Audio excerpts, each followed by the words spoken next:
ಅನುದಿನದ ಆಹಾರ ಆಗಸ್ಟ್ 5 ಬುಧವಾರ. ಕರ್ತನ ಸೈನ್ಯದ ದಂಡನಾಯಕ. ಯೆಹೋಶುವನು 5ನೇ ಅಧ್ಯಾಯ 14ನೇ ವಚನ.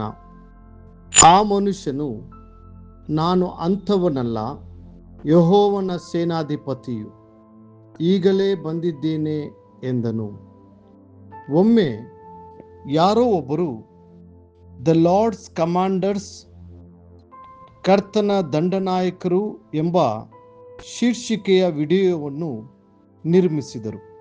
ಅದು ದೇವರಿಂದ ಪ್ರಬಲವಾಗಿ ಬಳಸಲ್ಪಟ್ಟ ಅನೇಕ ದೇವರ ಸೇವಕರನ್ನ ಎತ್ತಿ ತೋರಿಸಿತು ಮತ್ತು ಅವರ ಫಲಪ್ರದವಾದ ಸೇವೆಯ ಇಂದಿನ ಹಾಗೂ ಕ್ರಿಸ್ತನಿಗೆ ಅವರು ಗೆದ್ದ ಅನೇಕ ಆತ್ಮಗಳ ಇಂದಿನ ಆತ್ಮೀಕ ರಹಸ್ಯಗಳನ್ನು ವಿವರಿಸಿತು. ಅದು ಅಮೂಲ್ಯವಾದ ಆತ್ಮೀಕ ಪಾಠಗಳು ಮತ್ತು ಆಳವಾದ ಸತ್ಯಗಳಿಂದ ತುಂಬಿತ್ತು. ನಿಜವಾಗಿಯೂ ಕರ್ತನು ನಿಮ್ಮನ್ನು ನೋಡುವಾಗ ಆತನು ಒಬ್ಬ ಯೋಧನನ್ನು ನೋಡುತ್ತಾನೆ. ತನ್ನ ಸೈನ್ಯದಲ್ಲಿ ದಂಡನಾಯಕನಾಗಿ ಸೇವೆ ಸಲ್ಲಿಸಲು ಕರೆಯಲ್ಪಟ್ಟವನನ್ನು ಆತನು ನೋಡುತ್ತಾನೆ. ನೀವು ಕರ್ತನ ಯುದ್ಧಗಳನ್ನು ಮಾಡಲು ಹೊರಟಾಗಲೆಲ್ಲ ಆ ಪರಲೋಕದ ಸೈನ್ಯಗಳು ನಿಮ್ಮೊಂದಿಗೆ ನಿಲ್ಲುತ್ತವೆ. ನಿಮ್ಮ ಪರವಾಗಿ ಸೇವೆ ಮಾಡಲು ಕರ್ತನು ತನ್ನ ಪರಾಕ್ರಮವುಳ್ಳ ದೇವದೂತರನ್ನು ನೇಮಿಸಿದ್ದಾನೆ. ಇವರೆಲ್ಲರೂ ರಕ್ಷಣೆಯನ್ನು ಬಾಧ್ಯವಾಗಿ ಹೊಂದಬೇಕಾಗಿರುವ ಸೇವೆಗೋಸ್ಕರ ಕಲಿಸಲ್ಪಡುವ ಊಳಿಗದ ಆತ್ಮಗಳಲ್ಲವೋ. ಇಬ್ರಿಯ 1ನೇ ಅಧ್ಯಾಯ 14ನೇ ವಚನ. ಸ್ಥಳೀಯ ಸರ್ಕಾರಿ ಅಧಿಕಾರಿಗಳೊಬ್ಬರು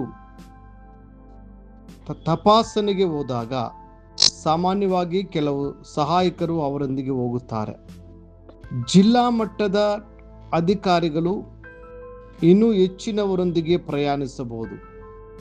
ಆದರೆ ಸಂಪುಟ ಸಚಿವರೊಂದಿಗೆ ಇನ್ನೂ ದೊಡ್ಡ ಪಡೆ ಇರುತ್ತದೆ. ಅಧಿಕಾರವು ಹೆಚ್ಚಾದಂತೆ ದಾನಿಗಳಿಗೆ ನೆರವಾಗಲು, ರಕ್ಷಿಸಲು ಮತ್ತು ಅವರ ಆಜ್ಞೆಗಳನ್ನು ನೆರವೇರಿಸಲು ನೇಮಿಸಲ್ಪಟ್ಟವರ ಸಂಖ್ಯೆಯೂ ಹೆಚ್ಚಾಗಿರುತ್ತದೆ. ಅದೇ ರೀತಿ ರೋಮ್ ಸಾಮ್ರಾಜ್ಯದಲ್ಲಿ 100 ಸೈನಿಕರಿಗೆ ಅಧಿಕಾರಿಯಾಗಿ ಶತಾಧಿಪತಿಗಳನ್ನು ನೇಮಿಸಲಾಗುತ್ತಿತ್ತು. ಪ್ರತಿಯೊಬ್ಬರು ಅವರ ಆಜ್ಞೆಗಳನ್ನು ನೆರವೇರಿಸಲು ಸಿದ್ಧರಾಗಿದ್ದರು. ಅವರ ಮೇಲೆ ಸಾವಿರಾರು ಸೈನಿಕರನ್ನು ಮುನ್ನಡೆಸುವ ದಂಡನಾಯಕರಿದ್ದರು. ಸೈನಿಕ ಅಧಿಕಾರವನ್ನು ಸ್ಪಷ್ಟವಾಗಿ ವ್ಯಾಖ್ಯಾನಿಸಲಾದ ಶ್ರೇಣಿಗಳು ಮತ್ತು ಜವಾಬ್ದಾರಿಗಳ ಮೂಲಕ ಚಲಾಯಿಸುತ್ತದೆ. ಇದೇ ರೀತಿಯಾಗಿ ಸೈತಾನನಿಗೂ ಒಂದು ಸಂಘಟಿತ ರಾಜ್ಯವಿದೆ. ದೆವ್ವದ ಆತ್ಮಗಳನ್ನು ತನ್ನ ಆಜ್ಞೆಯಂತೆ ನಡೆಸುತ್ತೇನೆಂದು ಹೇಳಿಕೊಳ್ಳುವ ಮಂತ್ರವಾದಿಯು ತಾನು ಸೈನ್ಯದ ದಂಡನಾಯಕನಂತೆ ಭಾವಿಸಿಕೊಳ್ಳಬಹುದು. ಅಂತಹ ಶಕ್ತಿಗಳು ಕ್ರಿಸ್ತನ ಕಾರ್ಯಕ್ಕೆ, ದೇವರ ಸೇವಕರ ಆರೋಗ್ಯಕ್ಕೆ ಮತ್ತು ಕ್ರೈಸ್ತೀಯ ಕುಟುಂಬಗಳ ಐಕ್ಯತೆಗೆ ವಿರುದ್ಧವಾಗಿ ನಿರ್ದೇಶಿಸಲ್ಪಡುತ್ತವೆ. ಅಂತ ಆತ್ಮಿಕ ಹೋರಾಟದಲ್ಲಿ ದೇವರ ಸೇವಕರಾದ ನಾವು ಇನ್ನೂ ಎಷ್ಟೋ ಹೆಚ್ಚಾಗಿ ದೃಢವಾಗಿ ನಿಂತು ನಂಬಿಕೆಯ ಒಳ್ಳೆಯ ಪ್ರಯಾಣವನ್ನ ಮಾಡಬೇಕು. ಕರ್ತನು ನಿಮ್ಮನ್ನು ತನ್ನ ದಂಡನಾಯಕರಲ್ಲಿ ಒಬ್ಬರನ್ನಾಗಿ ನೋಡುತ್ತಾನೆ. ಸೈತಾನನ ವಿರುದ್ಧ ಯುದ್ಧ ಮಾಡಲು ಆತನು ತನ್ನ ಸ್ವಂತ ರಕ್ತದ ಶಕ್ತಿಯನ್ನು ನಿಮ್ಮ ಕೈಯಲ್ಲಿಟ್ಟಿದ್ದಾನೆ. ಯಜ್ಞದ ಕುರಿಯಾದ ಆತನ ರಕ್ತದ ಬಲದಿಂದಲೂ ಅವನನ್ನು ಜಯಿಸಿದನು. ಪ್ರಕಟಣೆ 12:11ನೇ ವಚನ.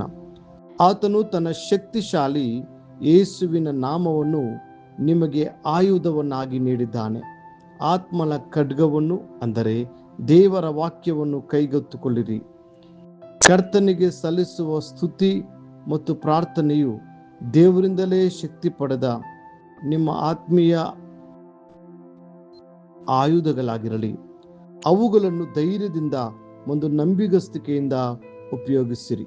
ಪ್ರಿಯ ದೇವರ ಮಕ್ಕಳೇ, ನೀವು ಕ್ರಿಸ್ತನ ಸೈನಿಕರಾಗಲು, ಆತನ ಸೇವೆಯಲ್ಲಿ ನಂಬಿಗಸ್ತರಾಗಿ ದಂಡನಾಯಕರಾಗಲು ಮತ್ತು ಕರ್ತನ ಸೈನ್ಯದಲ್ಲಿ ಧೈರ್ಯಶಾಲಿ ಯೋಧರಾಗಲು ಕರೆಯಲ್ಪಟ್ಟಿದ್ದೀರಿ. ಮುಂದಿನ ಅಧ್ಯಯನಕ್ಕಾಗಿ ದೇವರ ವಾಕ್ಯ. ನಾನು ಉಪಯೋಗಿಸುವ ಆಯುಧಗಳು ಲೋಕ ಸಂಬಂಧವಾದ ಆಯುಧಗಳಲ್ಲ. ನಾವು ದೇವರ ಕೋಣೆಯಲ್ಲಿ ಬಲವಾಗಿದ್ದು ಕೋಟೆಗಳನ್ನು ಕೆಡವಿ ಹಾಕುವಂಥವುಗಳು ಆಗಿದ್ದವು. 2 ಕೊರಿಂಥ 10ನೇ ಅಧ್ಯಾಯ 4ನೇ ವಚನ. ಈ ದಿನ ಓದುವ ದೇವರ ವಾಕ್ಯ. ಮುಂಜಾನೆ ಕೀರ್ತನೆ 68-69. ದೇವರು. ಸಂಜೆ ರೋಮಾಪುರದವರಿಗೆ 8ನೇ ಅಧ್ಯಾಯ 1-21 ವಚನಗಳು. ಕರ್ತನು ನಿಮ್ಮನ್ನು ಆಶೀರ್ವದಿಸಲಿ.